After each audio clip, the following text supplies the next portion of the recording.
One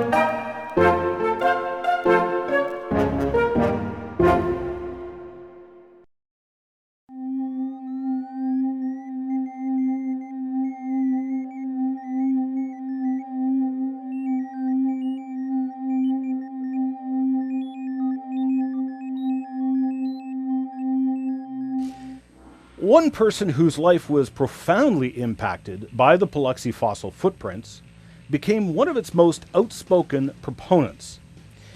The path his life took thus inspired countless others, including yours truly. Now, aside from Jesus Christ himself, probably no other person has been more responsible for my involvement in the creation movement than this man. So, if you're one of my haters, you now know who to blame. Dr. Carl Baugh is the founder and director of Creation Evidence Museum in Glen Rose, Texas, a museum he constructed as a result of his own first-hand discoveries on the banks of the Paluxy River. He was the host of Creation in the 21st Century for some 11 years, and I was quite privileged to be on his show many times. It is such an honor to have him on mine. Welcome to the show, Dr. Baugh. Well, it's a tremendous honor to be on with you. I esteem your work, your abilities as a scientist, as a researcher, and as a Christian. And to be compared to individuals who have impacted you, to me, is a tremendous compliment. And I'm delighted to be identified with you. And whatever encouragement I can give you to follow the path of truth, I want to substantiate and I want to embellish, not only to encourage, but I want it to be an avalanche of hope for individuals to see that truth can be ascertained. Well, thank you. Now, I do have to tell you in advance, I know on your show we joked around a lot. On my show, we're really serious here. Very serious. So we don't joke around much. Okay, I'm kidding. Anyway. I understand that. I see very well exactly what you're talking about. It's a pleasure to be with you on this informal basis. Okay, so I'd like to start with your story. Now, when you first went to Glen Rose, you were of evolutionary persuasion, were you not? That is correct. Let me explain. When I came to Glen Rose, I had been of evolutionary persuasion, but I had accommodated because of what I thought was genuine evidence of long geologic ages. I had accommodated those long ages to the point where I had become a progressive creationist or a long age creationist. In the past, I had, within my own thought process and philosophic makeup, espoused evolutionary tenets. But when I came to Glen Rose, I still held to the long ages, which are evolutionary in prospect. And so while I called myself a creationist, I at that point had not espoused direct, recent, scientific, and biblical creation. Now, there are many in our camp who are in the very same position. That is, they believe there is evidence supporting long geologic ages in the biblical record, or they accommodate a progressive creation, which is essentially theistic evolution.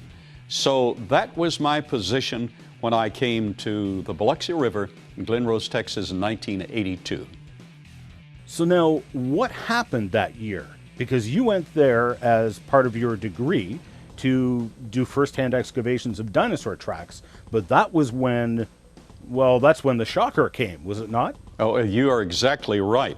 I was completing the master's degree in archaeology, and my mentor, Dr. Clifford Wilson, assigned me a project. He said, if you're going to refer to the fossil record, you need to actually work in the fossil record. So you need to excavate at least one genuine, original dinosaur footprint and document the process along the way. So I assembled a small team of able-bodied individuals and oversaw the operation. They did most of the work until I got to the delicate operation. I selected an area along the McFall Ledge, and we began to remove original overburden of limestone that was some 7 to 8 inches thick. And once we removed a slab of the limestone, then I worked delicately through the clay marl to the print layer below. and I was following a trail of dinosaur footprints because that trail led into the bank at that point. And that trail had been exposed by the floodwaters of the river, of the Paluxy River. So where it had left the clay marl and had left the overburden of rock, then I had them remove a slab of rock, and I delicately followed that trail. We started with 19 dinosaur footprints, and you mentioned a shocker. As we continued, and 3 more dinosaur tracks were excavated, I called a halt to the excavations because I had 3 times as many as my mentor had required. I had documented the process, and so the team said, let us just remove 1 more small slab of original rock, and that's quite a laborious task. And Yes. let us do that. You just tell us what to do, we'll do the work. So they removed that, and then I delicately excavated that material, that clay marl. Took quite a few hours to do so, and I called the excavation again.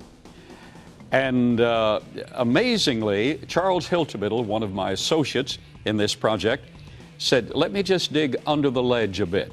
So he dug under the ledge a bit, and he called, director, come back, please. I came back, and he said, you know, there appears to be, he said, I've learned from you how to delicately excavate through the clay marl. There appears to be an oval shape. And I said, oh, it's probably just another dinosaur track. We have plenty dinosaur tracks. I'm fulfilling my obligations. And he said, well, it's rather rounded. You may want to take over here. So I did. So I continued to excavate under the lip, and that was only about 4 inches thick. And it was not a dinosaur track, it was the heel of a human footprint. So we removed that slab, and I continued to excavate, uncovering an original 16-inch human footprint, the dominant great toe, the other 4 toes, metatarsal arch, the ball of the foot, the medial section of the longitudinal arch, the lateral section of the longitudinal arch, including the lateral bulge. And the amazing thing is, this was 17 inches from a dinosaur footprint that we had just excavated a few hours before on the same day. Ian, this blew my mind, literally. You understand, my paradigm embraced the long age concept, and man and dinosaur had been separated by at least 64 million years in that concept, even though that's just assignment of age. But these footprints at Glenrose, these dinosaur tracks, are assigned 110 million years in age. And so here we have them separated from even early man by almost 110 million years, even by evolutionary standards. And by the theistic evolution or progressive creation standard, this didn't fit at all. So for the next 4 days and nights, I didn't sleep a wink. This wrecked what I had embraced, what I had taught publicly, what I had gone on radio and television and taught, and it embraced what I felt comfortable with in my own thought process. So it was a shocker, and it totally revolutionized the direction of my life. Absolutely, and it's understandable why. As our friend Vance Nelson pointed out once to me, he noted that so much of the evidence we look at here on the show, you and I in our research, so much of that evidence can be interpreted within the evolutionary paradigm. It can also be interpreted within the creationary paradigm. But that is one piece of evidence that, as Vance pointed out, they simply cannot interpret it within the evolutionary construct. It destroys the model, the theory of evolution. Oh, you're exactly right. The world's leading evolutionary scholars, the late Stephen Jay Gould, said this is impossible. It does not fit the paradigm. Niles Eldridge, his colleague, admitted the same thing. The world's leading biologist of this era is Ernst Mayr of Harvard University, emeritus professor, but the world's leading evolutionary biologist.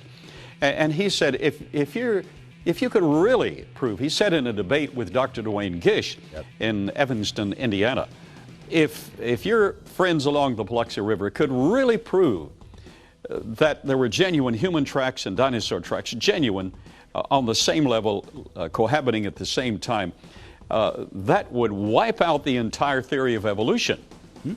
And Richard Dawkins, the world's leading atheist of this current scene, stated in print, in Free Inquiry, and again in The Blind Watchmaker, that if we could prove that mammalian life existed like a herd of horses in 500 million year old rock, that would totally destroy the theory of evolution. Well, not only do we have at the Creation Evidence Museum the human and dinosaur footprints that Dr. Ernst Mayr said blows the theory of evolution. Now, taking Dr. Richard Dawkins at his word, and he is the world's leading evolutionary scholar at this point, we have the Meister print that is at the bottom of the geologic column, assigned an age by evolutionists as being about 550 million years old, because they're Elrathia gingai trilobites impressed into the sandal print. So we've done better than demonstrate a herd of horses in rock that's supposed to be 500 million years old. Indeed. We've demonstrated the superior ultimate life form on planet Earth, and that is man, in that rock. But that rock is not 500 million years old. It all was simply deposited in the worldwide flood of Noah's day. Indeed, indeed. And of course, this shocker that you discovered was only the first of many. Now, we lost a good common friend a while back, Professor M.E. Clark, and there was actually one of the Paluxy footprints that was named after him. What can you tell us about the Clark track? Well, the Clark track is a splendid footprint, and Professor Clark and I excavated it. I learned shortly after beginning these excavations, I learned that I had to be on site.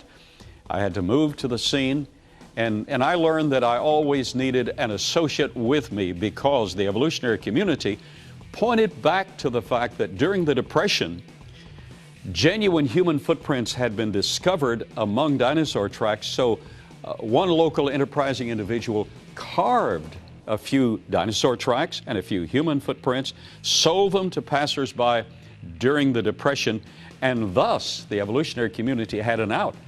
Human footprint had been carved. Well, only one man did so, and all of his prints are accounted for. The footprints since then that have been discovered have not been carved, and we now have a mechanism to determine with scientific validity the genuineness of a human footprint because of the compression density underneath. Having said that, Professor Clark was with me, and we excavated at a new site, and at this new site we were following a trail of dinosaur footprints, Acrocanthosaurus dinosaur footprints, and as we followed that, we came across the first of a short series of human footprints. Now, they were just under 12 inches in length. It's called the Clark print. Just about 12 inches in length. And an amazing thing about this track is that the mud was so tacky that when the individual pulled his foot out or went forward, he dropped a bit of mud and the great toe infilled and rose up. Mm-hmm. But that shows that the great toe was there, and then the other toes were depressed. And then we had the metatarsal arch, we had the medial section of the longitudinal arch, we had the heel calcaneus section, and very intriguingly, Ian, just in the last few hours, it's been pointed out to me by one of our researchers that the lateral outside section of the longitudinal arch is an area that I have known for some years bulges when you add compression to it. Right. The outside of the human foot barely bulges in contour, but when you press down in mud or step on it, step on a substrate, it bulges, and this creates the longitudinal section, the lateral arch, longitudinal arch. And it's very distinctive. It is there in the Clark print, but it is essentially identical to the Laetoli prints. You're familiar with the Laetoli prints. Yes, I am. Very interesting. And the larger Laetoli print, and they have a metatarsal arch. They have the phalanges trench. Those are human, and leading scholars have admitted so, while the evolutionary community in general does not want to admit so. But in the Laetoli prints, especially the larger series, you see distinctively that bulge in the lateral section of the longitudinal arch, indicating modern human cause to the print. The same is true in the Clark print. Fascinating. Okay, that's interesting. Now, I know for a fact you've heard this argument before. Many of the skeptics, of course, will just typically say that these human footprints, these alleged human footprints, are just simply elongated dinosaur tracks. What's your response to that? All right. I personally have directed the excavation of and exposure of over 600 dinosaur footprints. So I think I know a dinosaur footprint when I see one. I have had the privilege of discovering and directing the excavation of 16 different dinosaurs themselves. And of course, it takes a team to do that work. So we have very high caliber excavators in on this. And at the same time, among these 600 plus dinosaur footprints that I've supervised the exposure and or excavation of, over 90 human footprints have been discovered in and among them. But now these are on private property, but we've not been able to take many of them out. For that reason, carbonic acid in a very few months compromises them, so they become simply depressions in the rock. But those we are able to take out on private property alone, we have preserved here at the museum. So having excavated in the series of trails, I early heard the critique that these were simply elongated dinosaur footprints. Well, we have a real problem because in the Taylor Trail and -3B and others, we have a separate placement of an 11.5-inch human footprint that moves around within the dinosaur footprint, and it is not an extension of the hallux heel area of the dinosaur footprint.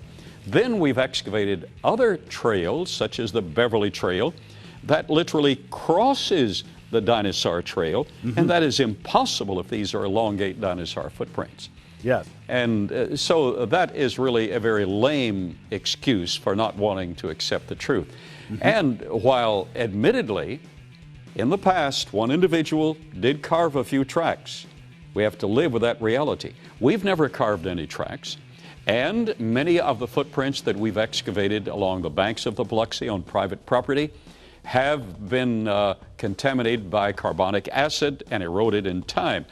But I challenge any open-minded individual to come to the museum, for we have original human footprints and dinosaur footprints, the original prints, that have been subjected to 2 different laboratories for spiral CAT scan analysis so that the compression density under and around the tracks are seen.